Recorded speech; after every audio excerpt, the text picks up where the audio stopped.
as you can see over, we're at the Bare Knuckle weigh-ins. So we just got done with those and just getting ready to get this guy some food before he goes hawk on everybody. So you're telling me that him being fed relies on me with this podcast right now? No. I'm gonna take you with me because I got no choice. But yeah, just to let you know, we're over here. This is the Bare Knuckle boxing ring. So we're over here, got the cast, got everything else going on. So that's about it. I think you're the first person on that's actually been in the at a fight arena while I'm doing it. That's pretty cool. Yeah, I mean this is my life. Yeah. So you go by Vic or Victor? I don't want to. Vic's fine. Okay. Yeah. Well, cool. Thank you for coming on, especially with all the stuff that you got going on. I really appreciate it. No problem. Thank you for having me.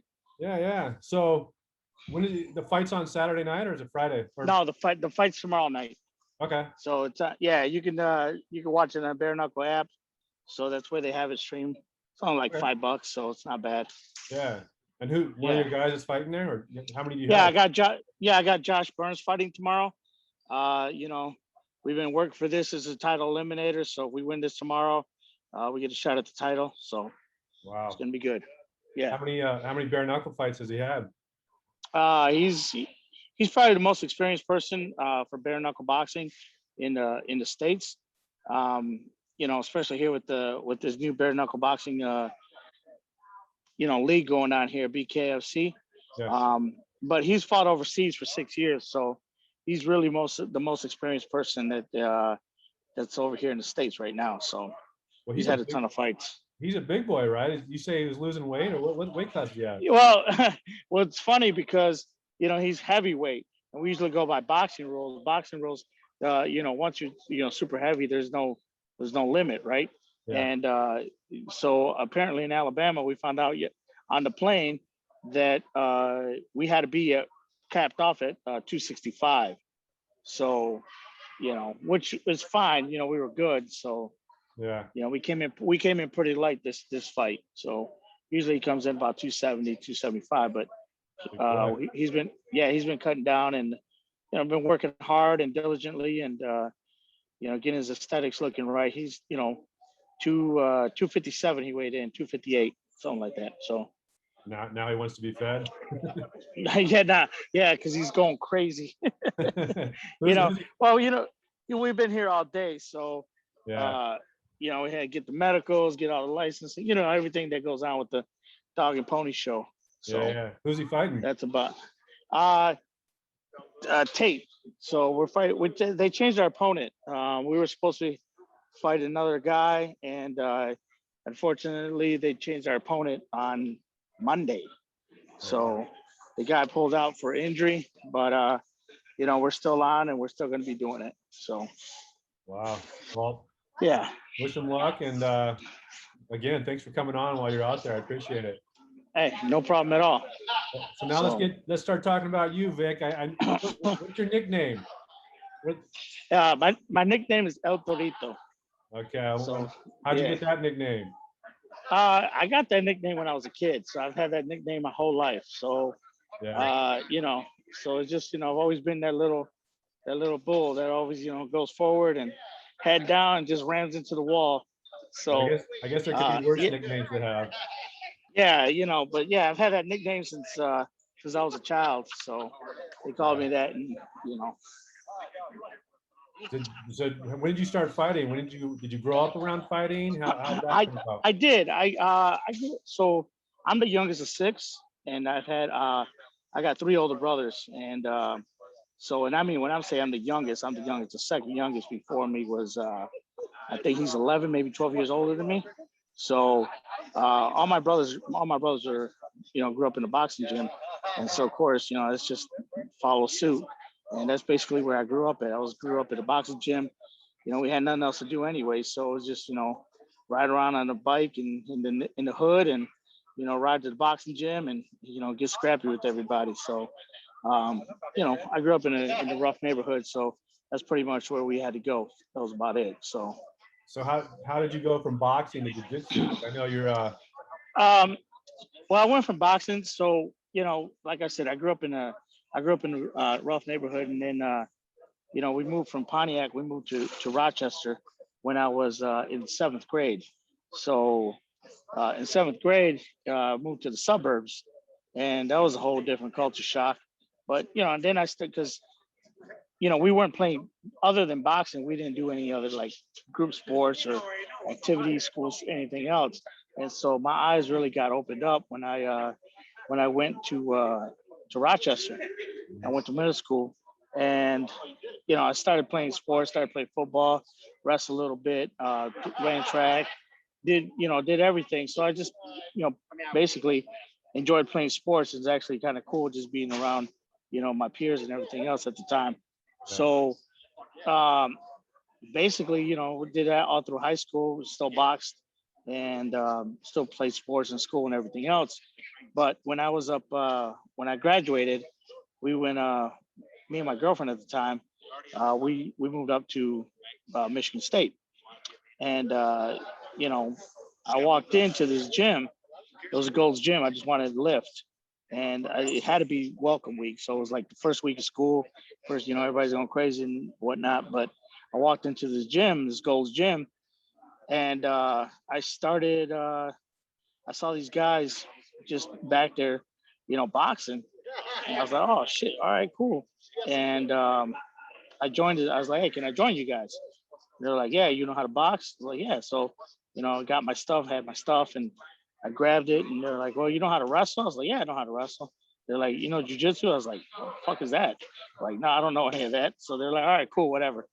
And so we kind of showed you. So, and what they were doing wasn't really jiu-jitsu at the time. Yeah. It was more like catch wrestling. And so I go out there and I'm sparring with these guys and everything else, and I get to know them, and a couple of weeks go by, like a month or whatever, and come to find out the dude I'm sparring with was Noe Hernandez, and Noe Hernandez is getting ready to move to Iowa over to Pat Milicich's place to get start fight camp for Chuck Liddell. So Okay. that's when he fought Chuck Liddell. So, and there was this dude named Matt Torres, no relation. Although in college we used to say we were cousins or whatnot, because got me out of a lot of trouble. His dad was a detective in East Lansing, so that's just yeah, it was a good guy to know, because I used to just go, oh, don't tell my uncle, don't tell my uncle. They'd be like, get out of here. So, but yeah, so it's just just started picking it up then, man. Fell in love with it, and I guess that's what you go to college for, right? Find out what you want to do with your life. And I never graduated, but when I moved back, towards back home, I say it's I just, again, man, I walked into another Gold's Gym and met this dude named Brian Harper. He was a purple belt at the time, and that was like a big deal, because there's not a lot of purple belts in Michigan. Yeah. And he had opened up a little spot at that Gold's Gym, and he told me about this other place that he goes to. It's called Warrior Way. He goes, I'm mainly there. I only teach here two times a week. I'm just doing it for myself. And so I started training with him, and then went over to Warrior Way, and Warrior Way was a big gym at the time in Michigan. It still is. It's still like hub base. Everybody.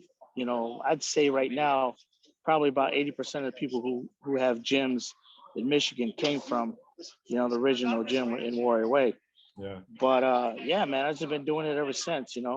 So I've been doing this a long, long time, man, since 95. So 95, 97, just been doing it a long time. I've been training real jujitsu, like in the gi and discipline and everything Yeah. else since 2001. So, and been fighting and training and competing ever since. So when you So opened up your gym, were you focusing on like old school jiu-jitsu or like sport jiu-jitsu, like you said with the no, gi? I'm old school, man. I don't, I teach sports stuff because it's good to know these guys are in competition, Yeah. and but I really emphasize on the what my lineage and how I was taught, and and what I like to do. I'm a fighter. I like to fight, right? And Yeah. I didn't get into it. I didn't get into jujitsu for like, oh, let me just sit on my ass and roll around. I Yeah. got into it so I wouldn't get put on my ass, or if I did, I knew how to get out of it. So that's basically what it was. So, I got, the whole jujitsu part. I teach, I focus on teach real jujitsu. What I was taught, I was taught, self-defense, make Yeah. sure you know how to do that. But, more than anything else, you got to know how to fight, right? And everybody's like, oh, jujitsu this, jujitsu is not fighting. No, jujitsu is based upon fighting. That's how it got popular, Yeah. right? So I'm a fighter, and that's what I teach. I teach how to fight. So, we do some of the newer stuff and fancy stuff that, upside down, north, south, east guard, donkey, worm guard, whatever. But I do it because I got to show the guys so they don't see it the first time in a Yeah. tournament, So, but that's not what I focus on. I focus on real. What I say real, I mean in real, the fighting situations and how to defend yourself, how to get out of stuff, and so Yeah. So that's what when I did you focus start on. implementing all the other disciplines? Like I think you have Sambo over there too, right? Well, Sambo is Sambo's funny, man. It's just Russian judo, man. It's all it really Yeah. is. It's Yeah. they took judo and they took wrestling and they mixed it together. It's just a rule set's different. But I'm not the head instructor on that. I got another guy named Dave. He's David Dempsey. He's been doing Sambo for I don't know, fucking forever. I actually just gave him his brown belt in jiu-jitsu. So, but he's been a lifelong martial artist and training that for a while. So he wanted to start a Sambo program, and I said, yeah, man, just we'll implement it because it works well. It's just like I said, it's judo and wrestling. So Yeah. and people it just brings people in. Like, ooh, Sambo. I saw John Wick, so Sign me they up. get it. Yeah, that's what it is. To sign me up. So Yeah. Well, I heard you say you gave him a brown belt. What's your philosophy with the belt progression? Is it too slow, too fast? What do you see in the jiu-jitsu world of handing out belts? you know what, man, I'm not the McDonald's of jiu-jitsu. I don't just, if you show up for two, 3 classes, I give you a stripe. You got to earn your stuff. You got to put in your time. You got to put in your effort. It's for example, I had one guy. I've known this kid since he was 13 years old. He was in my kids class when I was at Warrior Way, and brought him up, but he's back and forth at different affiliations. And finally, he has his own school. So finally I thought he was gonna, pull it off. And I guess I was promoting him too slow. I gave him one stripe on his brown belt in December. And he left me in January. And this week, last weekend, he had 4 stripes on his brown belt, and all of a sudden he was awarded a black belt. I mean, mind you, this kid is like one of the strongest athletes I've ever met in my life. But he wouldn't compete. He wouldn't do any of that. I expect that from somebody like him. He's young. He can compete. He's strong.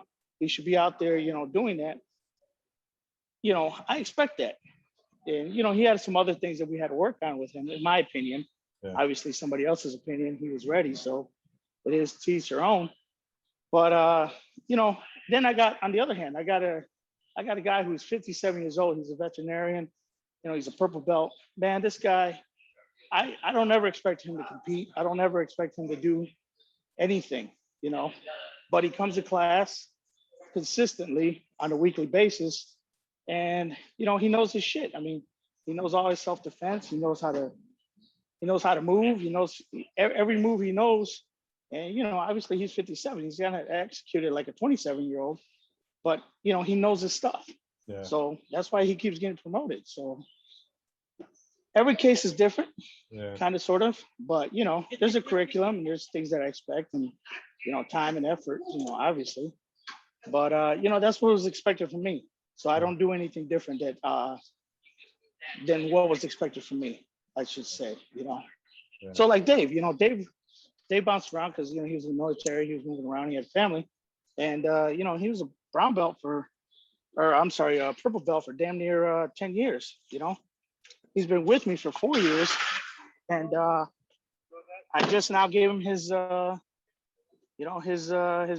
and he's a high level instructor in Sambo. So but we fixed some of his jujitsu, some of his stuff that, as far as the jujitsu goes.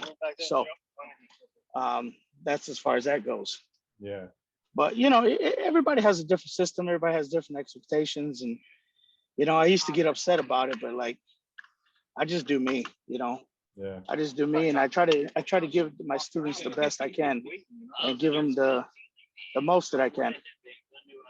So Yeah. How did COVID this last year affect your gym? oh man, COVID killed us. Obviously everybody was scared. Michigan, especially since we're in Michigan, man, we were shut down really bad. Yeah. And so it was terrible. But we made it through, and I have a good, I have a great group of people. So they, kept supporting, and they helped us out, and gym is opening back up, so we're getting the flow back through there and getting back up and running like we should be. Do you see a new a more influx of people wanting to train more because how crazy the world is becoming? Yeah, it was really bad. I mean, I'm getting a lot of inquiries. We still, again, Michigan is shut down really, really bad. Yeah. So I don't think I have got that big boost yet of, the flood, I should say, people coming back, because a lot of people were still skeptical. A lot of people were, our governor is quite harsh on things, and everybody has their own beliefs, right? I'm not gonna knock it. Yeah. You believe what you believe. That's who you are. I'm gonna do me. So that's pretty much it. I can't knock somebody for saying that they don't want to come back, and I'm not one of those people. Hey, when you feel comfortable, please come. Yeah. So if you start getting some new students coming in, what do you look for in the perfect student? Somebody that you're like, oh, this guy's gonna progress. He's gonna come. He's like, what's the perfect student for you? Show up. Yeah, show up. That's it. That's half the Show battle up, right man. there, right? That's I got super athletes that you think they're gonna do something, and they don't show up. And then I got the guy who's never done a thing in his life, and that guy comes in 3-4 times a week, and that's the one that gets better. Yeah. So for example, I just got a new girl. She's been with me for 2 months, and these last 2 months she's been doing 3 classes a day. Wow. She's not athletic at all. She's lost a lot of weight in her, her personal goals or whatever. I think she was like 300 pounds, and she's on her mission to, for her health and her goals. But you know what? That's the type of person I like, because she shows up every day, 2 Yeah. to 3 classes a day. I mean, how can you knock that? That's all I care about. She's Yeah. learning.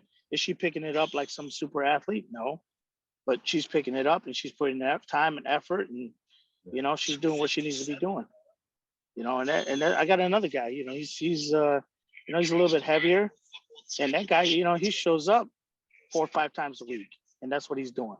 Yeah. So it's that's what I look for. I don't have the super athletes and all this and all that. I have the guys who want to work hard and are ready to put in the time and effort. So How many pro fighters do you have that you're taking with you? I got about 10 right now. I don't have a big stable. I don't do that. I don't want 100. That's too much. I put a lot of time and effort in people, so I don't need that many, and I don't want that many. That's 100 different super egos that I have to deal with. So, I don't want that, and I'm happy with what I got right now. I don't take everybody, and the bottom line is, everybody has a different style and a different group that they go to, and I'm not better, I'm not worse. I don't know. I'm it's just my style, and how people fit in with me. Yeah. So Good. So do you have a lot of kids in your program? You guys, what are your thoughts on teaching kids jiu-jitsu? oh, I wish I had more kids in my program. Really? Yeah, it's just I'm in a very affluent neighborhood, and unfortunately I don't have a lot of kids, because we teach them for real. And so the kids that around me are not into it like that, you know. Yeah. And so, and plus, you know, they're doing 10 other sports around me, you know, because parents have money, and that's why I put the gym where I put it, you know. Yeah. I wish my program would get better, you know. So Unfortunately, those kids will have to get their butts kicked, and then they'll be like, "Oh, I want to learn how to do yeah, jiu-jitsu." yeah. I mean, you know, we got about, you know, good solid 20 people. So Yeah. So from yeah, fighting, as long as you've been around fighting, I mean, everybody gets injured. I'm always banged up. How do you overcome it, or how do you still? I'm like our friend Ryan. He just had knee surgery. How do you get yeah. people to work around their injuries? Because I know it's You know, I tell everybody, man, injuries are good for you. You know, they're going to happen. It's part of the sport. It's part of part of training. And you know, obviously you don't want to get injured to the point where you can't move or anything like that. But you're gonna get some bumps and bruises, and you got to train with that stuff. You know, I've had knee surgery twice on my left side, and you know, I still train. I've had, you know, obviously bumps and bruises here and there and all that. So it helps your game. It helps you develop how not to depend on one thing, or how to make sure that you're able to protect yourself still, even if you get hurt. I mean, hey, worst case scenario, right? You know, you're still messing around in class, and you're still, you know, got one of the kids on you rolling around with them. You're learning how to move. You're learning how not to use that body part. You're learning how to adapt to what you have to adapt to. Because heaven forbid, hell, you get shot, you still have to fight, or you know, your knee gives out in the middle of the fight, you slip on gravel. It's, you know, when it comes down to self defense, you gotta learn. You know, it's self defense. yeah, So yeah. So what do you see with like what's your 5-year goal plan looking like? Getting just building the business, or what do you got planned?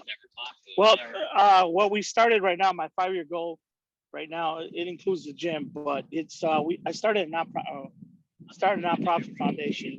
We've been working on it for about a year now.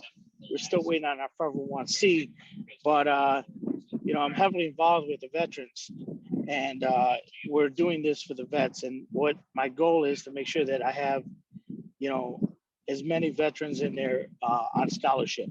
You know, basically not only just giving them their memberships, but giving them their equipment, giving them, you know, everything that they need to succeed, including rides, because a lot of these, you know, organizations and foundations, you know, hey, yeah, we offer this, but how the hell are they going to get to you, or how the hell they're going to, you know, come and see you or do whatnot. So we're going to be providing, you know, not only physical but educational, as far as you know, the financial part about it. You know, helping people out that, you know, some of these vets don't know how to deal with, you know, the financial aspect of it, you know, balancing the checkbook, or, you know, managing what they need, you know, the funds that they have. So we're going to try to help them out with that. Not only, you know, even if it's just balancing the checkbook, or put it to somebody who knows how to, you know, invest their money that they have, you know, or whatnot, and have a better living, better lifestyle for themselves. So, you know, this foundation is going to be a game changer, and that's what I really want to, you know, focusing my time and effort into people right now is doing that. So, That's you know, I'm great. really excited about it. And I'm really happy that you know, I'm at a point in my life where I'm actually able to do this. You know, Yeah, so, you know, it's like I tell everybody, you know, I'm going to put that on a T-shirt too. You know, they fought for you. It's time for you to fight for them. So, you yeah, know, get it going, because you know, we wouldn't be able to do any of this if it wasn't for the vets. No matter how politically you think about it, you got to be able to say thank you. You know, because, you know, freedom isn't free, as you know. yeah. Well, I admire that. Let me know what I can do to help, or send me a link or something. Or that's Oh, awesome you're doing that. I definitely will. You know, we're going to be taking all the help we can get, you know, in any way we can, you know. So, like I said, it's not just a, hey, we want donation of money. Obviously, we need the money to get up and running and do everything else. But, you know, I'm in talks right now with, you know, Fortune 500 companies, and, you know, I'm not going to say which ones, but, you know, even private people. I'm gonna have have them be in there. Job interview skills, how to dress, how to walk, how to readapt into, from the situation that they're in. Some people are in a bad situation, some people aren't. Some people just need a little help. They're doing good, but they could be doing better. Maybe we can help them, have a resume professional come in and help them with the resume, maybe find a better job, maybe get a better job within their job. Yeah. So we're just it's all about improving. It's just that's what that's what this fight game is. That's what jiu-jitsu is. And you should never be stagnant in anything. And you know, that's the benefit that I have in myself, and that I'm able to give. I'm never satisfied with with whatever I have. I'm happy that I have it, but Yeah. I gotta work for more. I just got that jiu-jitsu victory. Okay, now I gotta go. I gotta get better. I should have got myself. I break down the matches. I break down the fights. I break down whatever I'm competing at. I'm breaking it down. That's basically how I'm taking this approach to this foundation. There's something we can do better. There's always something we can improve. There's always something we can help somebody else get better. Because if you get better, that means I get better. Yeah. I'm not one of those people that like to hold people down or see people do bad. Hell, you know, even my biggest competition as far as those go. Oh man, I have a good rapport with some of the schools around here. We call it like the 5 original families. So, but I like it because it's true. You started off with Warrior Way. You had Detroit Jiu-Jitsu, which is across town. It's in Dearborn, and you got myself, and you got Braza from Toledo, and Chris Blanket from Toledo, which we're all in the general area, and we're always seeing each other in competitions. But those are the biggest teams around here. Obviously, we have new ones, and every day and more people are coming up and popping up. But those are the guys that I consider my colleagues and everything else, because they're really good. Like every time I go, if my guys lose, chances are they're going to lose against one of those teams. I don't say I don't worry about everybody else, because that's just wrong, disrespectful.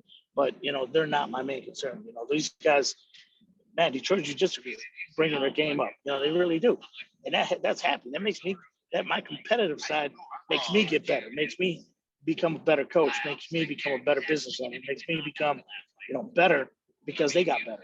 So now I have no choice. Either you get better, or you're done, right? So, and that's what I like bringing to the table. That's what I like bringing to this foundation that that were started. So or started, I should say. That were started. Well, that's awesome. I think people have a bad stereotype about people, and what you just said right there, you're competitors, but you're also, like you said, the original 5 families. And I think it's such a close knit family when once you get with a good fight group, a fight team. It's a great experience. But to go back to your foundation, I interviewed a guy this morning, Byron Rogers. You know who that is? Yeah. Yeah, he wrote the book Finding Meaning After the Military. So I grabbed my notes over there. And so yeah, it's funny because I'm gonna get that book and read it. And it sounds very similar to what you're kind of getting into.